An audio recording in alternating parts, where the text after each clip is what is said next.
Hey guys, welcome back to the channel. So let's get right into it here. Interesting news coming out of Boston right now with Jeremy Swayman still unsigned, getting closer to training camp. So there were rumors that came out that Jeremy Swayman was asking for about 10 million. Now, I was watching Elliot Friedman talk about this earlier. Now, he said that he was asking for about 9.5 or close to the Charlie McAvoy number. Now, geez, I don't know how the Boston Bruins are going to pay this. I mean, I'm sure they could figure out a way, but boy, I have the thought process here that goaltending is simultaneously one of the most important things, but at the same time, it's very difficult to pay a goalie this much in general of your cap because goaltending is so random, if you understand what I mean. Like, in my opinion, that number absolutely has to come down, and I think that it will come down. I don't think that he's going to end up getting paid nearly that much. I think that he's going to end up missing time. I think he's not going to show up to training camp. I'm not sure if he's going to miss regular season games. It's pretty rare for players to miss regular season games, although it does happen. But this is like they're pretty far away. Now, apparently, he was offered 4 times 6 or something like that. Which, honestly, I don't really think is really that bad, man. I think that's, like, I don't really know what to think about this. Like, at the end of the day, that's pretty fair to me, right? Like, Allmark also carried a lot of the water for the Bruins last year, right? Like, and the thing is that's crazy to me about what the Boston Bruins did is they got rid of Allmark. I was like, dude, you should have used Allmark as leverage or something like that. They should have been a little bit smarter in this situation, in my opinion.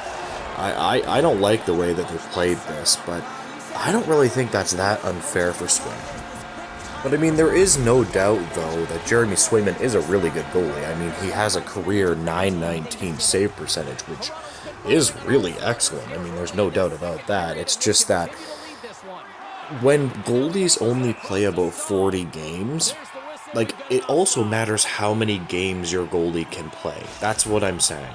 So if he's playing only 40 games a year, is that starter numbers? Like, I think you got to be playing 55, 60 games to be a solidified starter.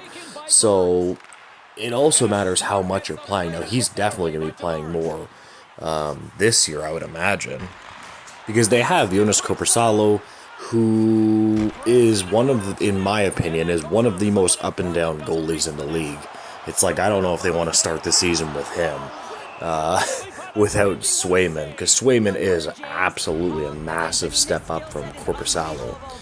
You know, and the thing is, you know what, I will say one more thing, though, too, is that Boston is just a very, very good defensive team. Like, let's be clear, right? So they're just an excellent defensive team, so, you know, I don't really know what to think of this. I hope it gets solved soon. I hate seeing players miss training camp and have negotiations over just some dumb stuff. I bet you any money they're splitting hairs. I bet you any money they are splitting hairs right now. I also just wanted to quickly touch on the candlelight vigils for Gaudreau. They were unbelievable. That was really, really, really cool to see Calgary and Columbus. I honestly still can't even believe that I'm talking about a was when it comes to Gaudreau. You know, in the past tense, it's honestly so gutting. Also, shout out to Cole Caulfield, who is just unbelievable, changing his number to 13.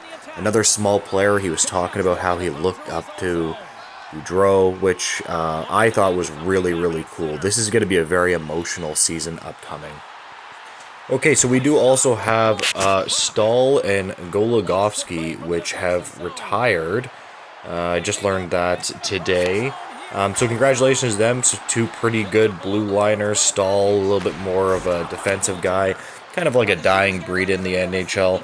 Honestly, I was surprised he didn't retire earlier. So hey, congratulations to him. He's had a pretty long career. I mean, he played over 1,100 games, and for a guy that's more of a defensive guy, to me, that's like incredibly. I mean, it just is incredibly impressive. Very few players play that many games in the National Hockey League, unless you're like a superstar. You understand what I mean? So, big congratulations to him. And now we do have Michael Hutchison and Jacob Zaboral, which have signed PTOs with the Devils. Not a bad little signing. I mean, Hutchison is what he is. I mean, he played for the Leafs for quite a while. Well, yeah, a decent while on and off. Kind of glad that's moved on, in my opinion. You know, he is what it is. He is what he is. You know, you're gonna get what you're gonna get there.